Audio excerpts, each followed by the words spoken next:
Là, on est sur une production de salade. On fait des épinards, des blettes, des choux. Et ici, vous êtes dans une des plus grandes fermes aquaponiques de France qui a la particularité d'élever du sandre. La ferme intégrale, comme toute ferme en aquaponie, c'est 2 compartiments de production.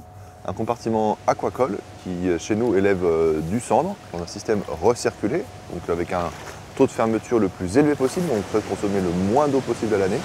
L'élevage qui est derrière moi permet ensuite d'avoir une eau qui est suffisamment riche pour pouvoir alimenter des plantes qui vont se nourrir des déjections des poissons, de cette eau enrichie, pour faire leur croissance, sans avoir besoin d'antibiotiques, sans avoir besoin non plus d'engrais, et c'est tout l'intérêt de l'aquaponie.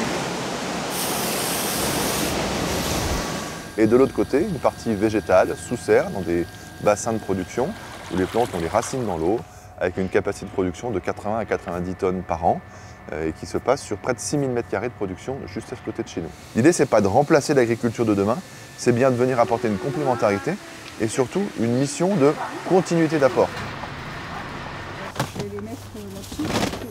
La Banque des Territoires a été à nos côtés dans le cadre d'une levée de fonds de près de 2,5 millions d'euros, aussi sur des fonds propres de près d'1 million d'euros, et ainsi qu'un prêt subordonné, donc en bas de bilan sur la partie dette, de 200 000 euros.